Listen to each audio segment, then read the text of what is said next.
উফ, hello everyone.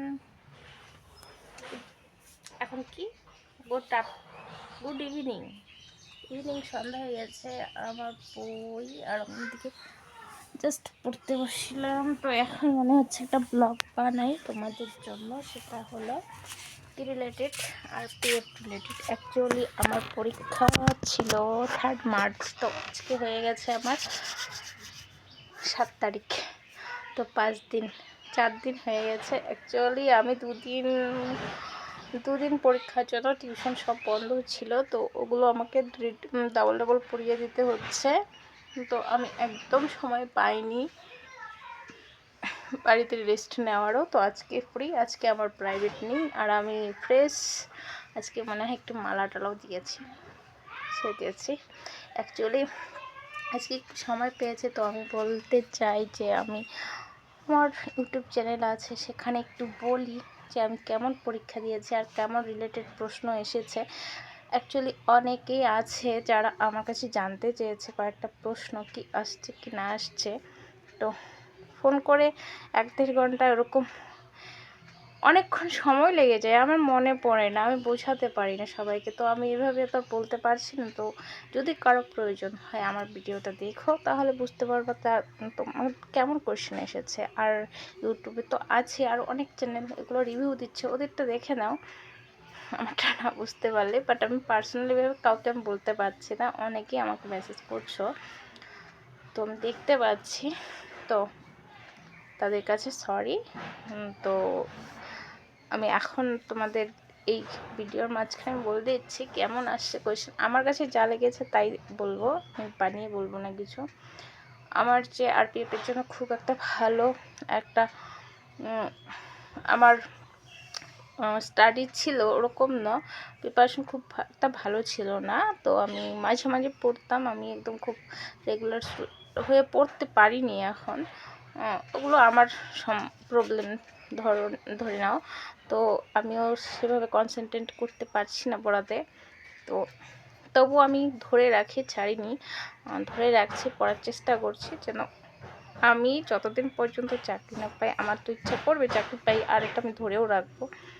তো সবথেকে ভালো রাখলে একটা চাকরি আমি আশা করছি আমি নেব, এরকম পড়াশোনা আমি ছেড়ে না। তো কেমন কোয়েশ্চেন, মেন কথায় আমি চলে আসি। কোয়েশ্চেন খুব ভালো ছিল। আরপিএফ এসআই তো দিয়েছি, সেখান থেকে কনস্টেবলের কোয়েশ্চেন অনেকটাই ভালো ছিল, অনেক ইজি ছিল। হ্যাঁ, বলতে গেলে সবচেয়ে ইজি তা নয়, হার্ড লেভেলও ছিল, মডারেটও ছিল। তো আমি 100-র কাছাকাছি হবে, 90-র উপর থেকে, 90 থেকে 100,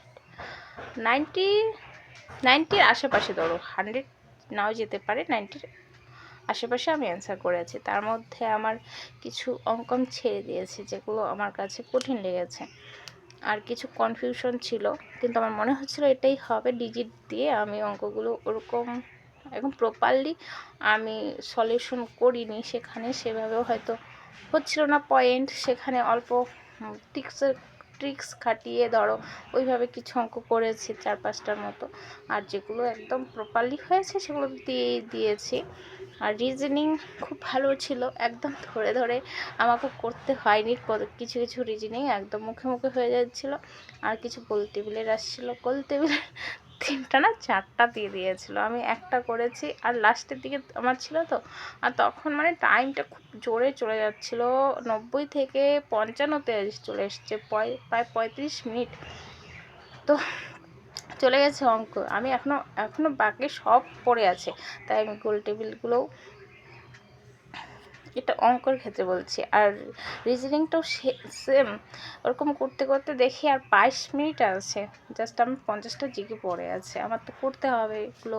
তারপরে ওই রিজনিংয়ের গোল টেবিলগুলো আমি ভাবছি সবার লাস্টে করবো, কিন্তু পারতাম, টাইম থাকলে আমি পারি। গোল টেবিল এতটাও হার্ড নয়, কিন্তু একটু টাইম টেকিংয়ের ব্যাপার। তারপর আর জিকেগুলো আমি জিকে 50টার মধ্যে কিছু ছেড়েছি, আর কিছু বাড়িতে লিখেছি। 50টা কোশ্চেনের মধ্যে আমি 30টার মতো এসে বাড়িতে লিখেছি, আর আবার ওগুলো মনে নেই কিছু।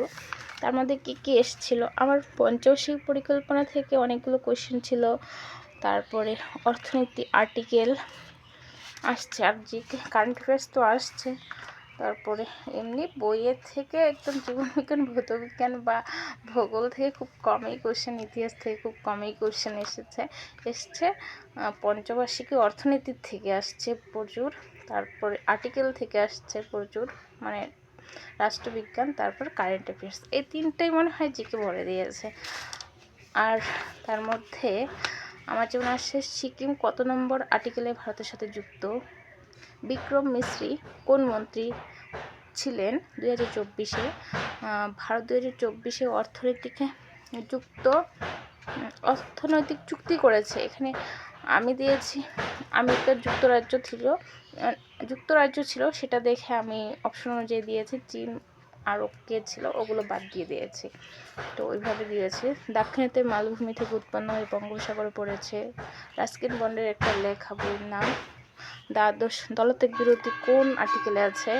আসামের ধান ওঠার সময় কোন বিহু হয়। পশ্চিম উপকূলের কোন রাজ্য থেকে কোন রাজ্য পর্যন্ত এই পশ্চিমঘাট উপকূল কোন রাজ্য থেকে কোন রাজ্য বিস্তৃত। তারপর আরবিআই রেপো রেট 11বার স্থায়ী হয়েছে, কোন রেপো রেটটা। জীবনের 8 অধিকার কত নম্বর আর্টিকেল আছে। এটা না আমার একটু বুঝতে অসুবিধা, এটা মনে হয় আমার ভুল হয়েছে কিনা জানি না। জীবনের অধিকার, আসলে এটা আমি সাম্যের অধিকার ভেবেছি, 14 দিয়ে দিয়েছি, তো ওটা আমার মনে হচ্ছে জীবনের অধিকারই ছিল প্রশ্নটা, কিন্তু এটা স্বাধীনতার অধিকারটাও হতে পারে, 1900 ছিল, তো এটা কনফিউশন আছে আমার। সবুজ বিপ্লবের সঙ্গে যুক্ত কোন রাজ্য, পাঞ্জাব ছিল। বাংলাদেশের সাথে বর্ডার শেয়ার করেছে নিম্নলিখিত রাজ্য, এখানে আসাম হতো আর কি, আসাম দিয়েছি। মালাবার উপকূল কোন রাজ্য। কৃষি স্বাস্থ্য শিক্ষা কোন স্তরের অধিকারী। তারপর 5G গবেষণা যুক্ত হয়েছে কার সাথে, এখানে নোকিয়া অপশন ছিল, নোকিয়া দিয়েছিলাম। তারপরে ইউনিফর্ম সিভিল কোড কোন রাজ্যে, উত্তরাখণ্ডে। তারপরে ছিল মুদ্রানীতি প্রণয়ন করে আরবিআই। চরমপন্থী আর নরমপন্থী বিভাজন কার থেকে উৎপন্ন হয়েছে, সেটা আমি না বঙ্গভঙ্গ দিয়েছি, তো স্বদেশী হবে নাকি সেখানে, তো তার একটু কনফিউশন আছে।